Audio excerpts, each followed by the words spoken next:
السلام علیکم دوستوں، آج ہم پھر آپ کے سامنے ایک اور زبردست اور معلوماتی ویڈیو لے کر حاضر ہیں۔ بنو امیہ کا دور خلافت اسلامی تاریخ کا ایک اہم حصہ ہے۔ اگر آپ کو لگتا ہے کہ آپ اسلامی تاریخ کے ماہر ہیں تو یہ ویڈیو آپ کے لیے ہے، اور اگر کچھ سوالوں کے جواب نہ بھی آتے ہوں تو کوئی بات نہیں، آج ہمیں اور آپ کو ساتھ میں کچھ سیکھنے کا مل جائے گا انشاءاللہ۔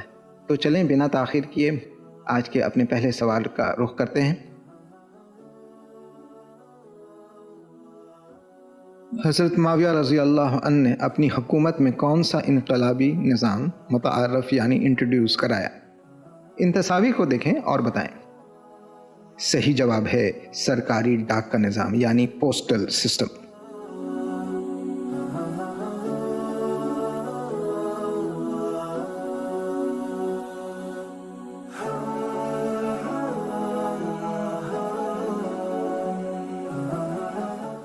آپ کو یہ بتاتا چلوں کہ حضرت معاویہ رضی اللہ عنہ نے اپنی حکومت میں ایک باقاعدہ سرکاری ڈاک کا نظام یعنی پوسٹل سسٹم قائم کیا۔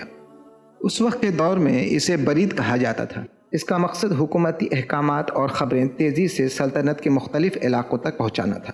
اس نظام میں تیز رفتار گھوڑے اور مخصوص ڈاک اسٹیشنز یعنی ریلے اسٹیشنز بنائے گئے تھے، جہاں گھوڑ سوار ڈاک رساں یا میسنجر ایک جگہ سے دوسری جگہ پیغام منتقل کرتے تھے۔ یہ اپنے وقت کا ایک بہترین نظام تھا۔ سوچیں ذرا، ہر ریلے اسٹیشن عام طور پہ 12 میل تقریباً 20 کلومیٹر کے فاصلے پر ہوتا تھا۔ ہر اسٹیشن پر ایک نیا میسنجر تازہ دم گھوڑے کے ساتھ موجود ہوتا، جو پچھلے میسنجر سے پیغام وصول کر کے اگلے اسٹیشن کی طرف روانہ ہو جاتا۔ اس نظام کے تحت کوئی بھی حکم یا خبر دنوں کے بجائے گھنٹوں میں ایک شہر سے دوسرے شہر تک پہنچ جایا کرتی تھی۔ یہ طریقہ اولمپک ریلے یعنی ریلے ریس کی طرح تھا، جس میں ہر میسنجر محدود فاصلے کا سفر کرتا، جس سے رفتار اور کارکردگی برقرار رہتی۔ اس کی وجہ سے اموی حکمرانوں کو جلد اور بروقت معلومات ملتی تھی، جو اس وقت کے لحاظ سے ایک بڑی اور جدید پیش رفت۔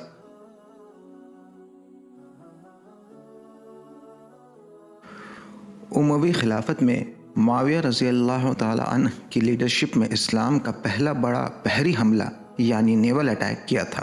تصاویر میں دیکھ کر بتائیں کہ یہ حملہ کہاں کیا گیا تھا۔ صحیح جواب ہے یہ حملہ رومی سلطنت کے خلاف قسطنطنیہ پر کیا گیا تھا۔ 674 سے 678 عیسوی میں اموی خلافت نے قسطنطنیہ یعنی استنبول پر پہلا بڑا حملہ کیا۔ اس مہم میں مسلمانوں نے بحری بیڑوں اور زمینی محاصرے کا استعمال کرتے ہوئے شہر کو گھیرنے کی بھرپور کوشش کی۔ بازنطینی فوج نے گریک فائر نامی خطرناک ہتھیار اور قدرتی ہواؤں یعنی فیوریبل ونڈ کی مدد سے زبردست مزاحمت کی۔ گریک فائر ایک خفیہ اور انتہائی مؤثر آتشگیر ہتھیار تھا۔ یہ پانی کے ساتھ رابطے میں آ کر بھی چلتا رہتا تھا، جس کی وجہ سے یہ بحری جنگوں میں بے حد کارآمد تھا۔ اگرچہ یہ حملہ مسلمانوں کے لیے مکمل فتح میں نہیں بدلا، لیکن اس تجربے سے مسلمانوں کو جدید جنگی حربوں کا علم ہوا اور اپنی فوجی صلاحیتوں کو نکھارنے کا موقع ملا۔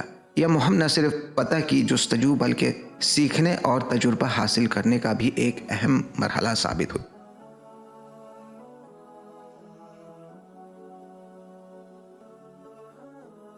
اگلا سوال آپ کے سامنے یہ رہا، مسلمانوں کے لیے قسطنطنیہ پر حملے کی کیا اہمیت تھی؟ آپ کے آپشنز ہیں۔ اس حملے میں کافی مالی غنیمت ملنے کی امید تھی۔ اس حملے کی پیشن گوئی آپ صلی اللہ علیہ وسلم نے کی تھی۔ اس حملے سے اسلام دور تک پھیلنے کی امید تھی۔ کوئی خاص اہمیت نہیں تھی۔ صحیح جواب ہے اس حملے کی پیشن گوئی آپ صلی اللہ علیہ وسلم نے کی تھی۔ آپ کو یہ بتاتا چلوں کہ جب حضرت معاویہ بن ابی سفیان رضی اللہ عنہ نے قسطنطنیہ پر حملہ کرنے کا ارادہ کیا تو انہوں نے مکہ اور مدینہ میں اس کا اعلان کیا کہ مسلمان رومی دارالحکومت پر چڑھائی کریں گے۔ صحابہ کرام رضی اللہ عنہم اجمعین بخوبی جانتے تھے کہ نبی کریم صلی اللہ علیہ وسلم نے فرمایا تھا، پہلا لشکر جو قیصر روم کے شہر پر حملہ کرے گا اس کی مغفرت ہوگی۔ اس عظیم بشارت کو سن کر نامور صحابہ جیسے عبداللہ بن عمر، عبداللہ بن زبیر، عبداللہ بن عباس، حسین بن علی اور ابو ایوب انصاری رضی اللہ عنہم اجمعین خوشی خوشی اس لشکر میں شامل ہو گئے تاکہ اس سعادت میں اپنا حصہ لے سکیں۔ مسلمانوں کا یہ لشکر جمع مردی اور بہادری کے ساتھ قسطنطنیہ پہنچا اور وہاں زبردست مارکا پیش آیا۔ چونکہ یہ شہر قدرتی اور جنگی لحاظ سے ایک مضبوط قلعہ تھا، اس میں مسلمانوں کو شدید مزاحمت کا سامنا کرنا پڑا۔ اس جنگ میں کئی عظیم صحابی شہید ہوئے، جن میں حضرت ابو ایوب انصاری رضی اللہ عنہ بھی شامل تھے، جنہوں نے قسطنطنیہ کے قریب جام شہادت نوش کیا اور وہ وہیں دفن ہوئے۔ استنبول کے ضلع ایوب میں آج بھی ان کی قبر ایوب سلطان مسجد میں موجود ہے۔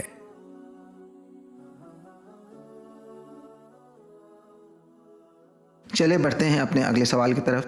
آپ کے سامنے ایک میپ آ رہا ہے، اس جگہ کو پہچانیں جہاں معاویہ رضی اللہ عنہ نے زیاد بن ابی سفیان کو ایک اہم علاقے کا گورنر مقرر کیا تھا۔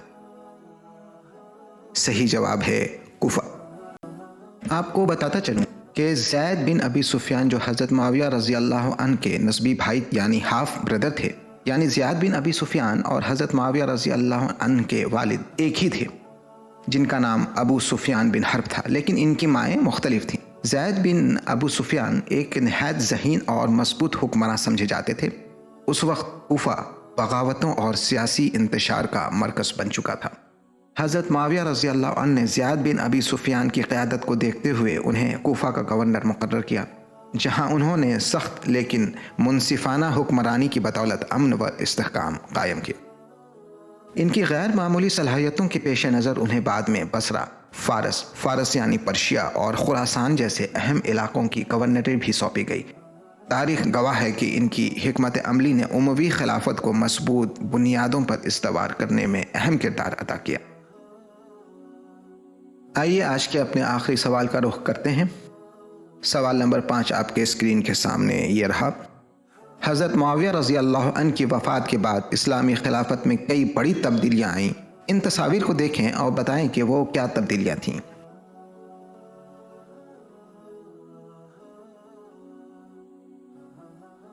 صحیح جواب ہے خلافت میں ہیریڈیٹری رول، موروثی حکمرانی متعارف ہوا، سیاسی اختلافات شدت اختیار کر گئے، امت میں کئی نئے گروہ بنے۔ آپ کو یہ بتاتا چلوں کہ حضرت معاویہ رضی اللہ عنہ نے 60 ہجری یعنی 680 عیسوی میں 79 ایئرز کی عمر میں وفات پا گئے۔ انہوں نے 661 عیسوی سے 680 عیسوی تک تقریباً 20 سال کامیاب حکمرانی کی اور اسلامی سلطنت کو استحکام اور وسعت دی۔ ان کے بعد موروثی خلافت کا آغاز ہوا۔ اس فیصلے سے ان کے بیٹے یزید کی نامزدگی ہوئی اور یزید کو خلیفہ بنا دیا گیا۔ حالانکہ اس فیصلے پر امت میں اختلافات پیدا ہو گئے، جس کے نتیجے میں سانحہ کربلا 61 ہجری میں پیش آیا، جہاں حضرت حسین رضی اللہ عنہ شہید ہوئے۔ مدینہ میں واقع حرہ 63 ہجری رونما ہوا، جس میں اہل مدینہ کو سخت آزمائشوں کا سامنا کرنا پڑا۔ خانہ کعبہ پر حملہ ہوا اور اسلامی سلطنت میں خانہ جنگیاں شروع ہو گئیں۔ حالانکہ معاویہ رضی اللہ عنہ کی وفات کے بعد امت میں کئی تبدیلیاں اور اختلافات آئے، لیکن ان کا دور خلافت کافی اہم تھا۔ حضرت معاویہ بن ابو سفیان رضی اللہ عنہ نے اپنے 20 سال کے دور حکومت میں اسلامی سلطنت کو مضبوط بنا دیا اور بہت سی کامیابیاں حاصل کی۔ ان کے دور میں کچھ اہم کام ہوئے جن پہ ایک نظر ہمیں اور آپ کو ڈالنا ضروری ہے۔